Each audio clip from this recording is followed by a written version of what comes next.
Chemophobia, that's the fear of chemicals. And allogophobia, that's the fear of science. It seems these days that we all have one of these phobias, especially when it comes to the food we eat. Do you look at a food label and when you see a word you don't recognize, assume that it must be bad for you? If you have read any of the celebrated food authors today or listened to your friends, at some point you have probably gotten the advice that you shouldn't trust anything with a chemical sounding name. But not all of the ingredients we find in our food with chemical sounding names are necessarily bad for us. In fact, some are quite important to us. Hello, I'm Jason Huffman, the Editor-in-Chief of Food Chemical News. Welcome to the Knife and Fork Show. Today I've asked two highly regarded food scientists to come on the Knife and Fork Show and talk about this fear of food science and provide a little free couch time for us and our food science related phobias by giving us some real examples of food science or chemicals that actually are good for us. So joining us on the show today, again, is Bob Brackett, who heads up the Illinois Institute of Technology's Institute for Food Safety and Health, and is also known for several other important jobs. He spent 8 years at the FDA Center for Food Safety and Applied Nutrition, standing at the helm of that operation for quite a few of those years. He also was a Chief Science Officer at the Grocery Manufacturers Association for nearly 3 years. Also joining us this time is Jennifer McEntire, a Senior Director at Levitt Partners. Jennifer is also very well known in the food industry.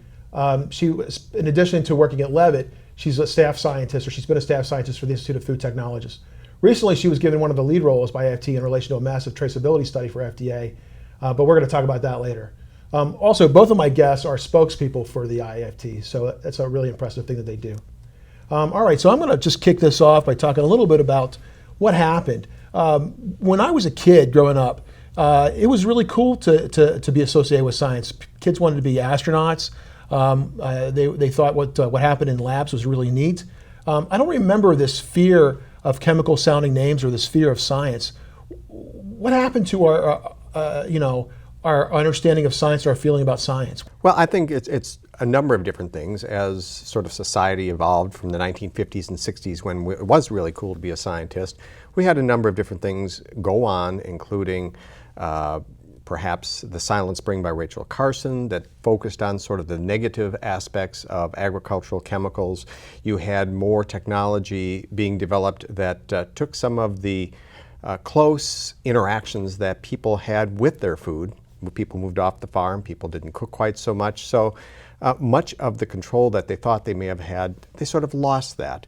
And so part of the reason for that was because of food science and some of the benefits that it did bring to them, but along with that came much more attention onto such things as what's on the ingredient label, perhaps what they could do for you, or if they worried, what they would do against you. But so it was less cool to be a scientist. I think also our educational system changed where it sort of de-emphasized math and science and more towards business and law and things that many students perceived as being more lucrative in their professions. And that had an impact on our country. Yeah. And I would also add that I think just in general terms, scientists tend to be poor communicators.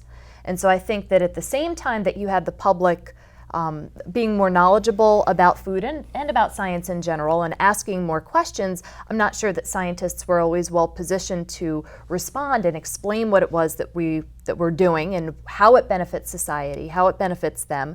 And so I think it kind of perpetuated that skepticism and those questions and the suspicion that, well, science must be bad because I'm hearing things in the news that are putting a negative spin on science, and I'm not hearing the counter argument, the other side, about the benefits of science.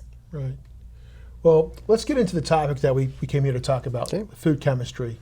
We talked about some of those terms that you see on labels, and if you don't know what they are, they sound kind of scary. And you volunteered to bring in some things to show us that basically not all of those terms mean something frightening. So show us some things that might help us understand better that not all food chemistry is bad. Okay, sure. Well, first I think what you have to do is sort of manage perception on what is food and what is natural and what is processed. And over the past few years, I think the whole term of processed food has gotten sort of a negative image because it evokes this theory of, or this image of wild-haired scientists in a lab conjuring up chemical mixes to replace real food. And for profit. And for the notion profit, that there's that's some right. kind of evil purpose. Right. Right. But if you look at it, and I brought some examples here. So here we have a bagged salad mix, which many of the consumers like these days and purchase these days. You have ingredients that people may find in their home, like baking powder, and we'll talk a little bit more about that later on. We have such things as organic yogurt. And then we have products such as this, which are prepared meals, which if you go back and look at the ingredient label, have lots and lots of ingredients on it. So the question that I always ask somebody, so which one of these are natural and which one of these are processed? And so I'll ask you, Jason, what do you think? Oh, you're going to put me on the spot. Oh, yeah. So if I'm wrong, I'm going to edit this later on Okay. and fix it. Well, I mean, the guess would be that the salad would be an organic product, potentially a natural product. That would be, but I see the words pre-washed on the cover, so I suspect not. I would suspect the Thai kitchen Thai peanut food is processed. This is going to be probably Stonyfield. I know this is an organic product. Am I correct? Right? How close was I?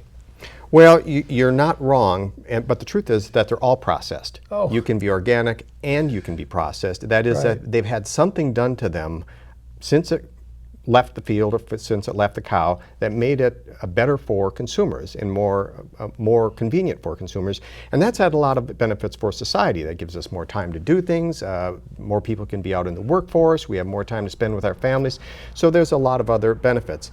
But also the technology, and this is not quite so much chemistry, but the technology that goes into such things as the packaging has made such things as salad mixes possible year-round, which they never would have been. They would have spoiled much faster. So these are all technologies that are due to food engineering, food chemistry, understanding of microbiology, all of the sciences, and they are sciences that go into food science. Okay. Well, you have some other things that you've brought as well. Sure. Well, this just shows, and this goes back to your point that you started off with, was sort of the fear of chemical names. Yeah. And so what I did is I sort of went to a list of the chemical sounding names of a particular product, and I'll get to what that is. And I'll just read these so I can make sure that I get most of them. This would be glycerol esters of fatty acids, phosphatidylamine, amylopectin, amylose, gluten, sodium bicarbonate or calcium acid phosphate, one, and water. That's one everybody would know about. Now, so what are all these things? Well, they sound like a mix of chemicals. But what I've just described really are the essential elements of a scratch white cake that you would make. And so the relative ingredients would include such things as baking soda, eggs, sugar, milk, and butter. And of course, since it's a cake, flour.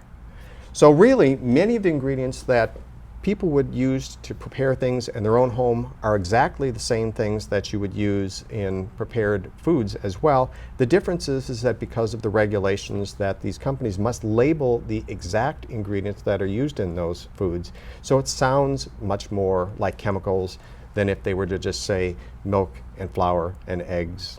Right. There's actually a regulatory requirement that these are the terms that have to be used. And there's a lot of these sorts of names. For instance, some may see caseinate, or they may see such things as malic acid or acetic acid. And many times these ingredients are normal parts of fruits or other foods that are used to add to these foods to make them safer or taste better or look better as they're out on the marketplace. And I would add that some of them, from my vantage point, are very natural products like acetic acid. It's vinegar. It's a fermentation product. You don't get much more natural than that. But you say acetic acid and it sounds kind of scary, and it's an acid that must be bad. Right. So I think that there's a difficulty in understanding what the name on a label is and translating that into what is the normal, the quote unquote normal name, the name that Consumers people need are more comfortable with. Some kind of a crosswalk, don't they, to kind of see what these terms actually refer to. Otherwise, acetic acid, for example, is a great example. So what can we do about this? What can you do to help consumers feel a little less anxious about the foods they're eating? Well, I think the first thing is for consumers to do is just automatically, if you see a scary name, dismiss that. Don't pay attention to that right then. But there's lots of sources, IFT is one source, where you can actually find these translations of what these ingredients are and what they came from. And when consumers actually go and look at what's actually in foods and where they came from, they may be comforted by the fact that these are normal ingredients that are used in the household. And it's also important for them to realize that these ingredients are not necessarily just put there just because chemists want to put them there. They are there first and foremost to make the food safer, to make sure that when it gets out in the marketplace and distribution that it's not going to make someone sick or not going to kill somebody. Second thing is to make them taste better. We want to have tasty foods, and so they make them taste better. They make them feel better. The mouth feel sometimes adds a lot to the pleasure of eating, and people forget about the pleasure of eating in some cases. And then finally, look at them. If you look at something and it looks dull and sort of ugly, you're not as likely to purchase it. And if you do purchase it, studies have shown you're not as likely to think it tastes as good as something exactly the same, but that looks more attractive. Okay. All right, well that's it. That's the end of our show. But if food science is something that you are interested in learning more about, there's something I want you to share with you. The Institute of Food Technologists, about a year ago, started a campaign to educate people about the positives and the necessity of food science, releasing a bunch of videos. Bob Brackett appears in at least one of them. They paint a bleak picture of what the world would look like without the food technology today. I encourage you to watch these, and we'll share the link on the bottom of the screen. But if you're listening, go to www.worldwithoutfoodscience.org. And thanks for watching.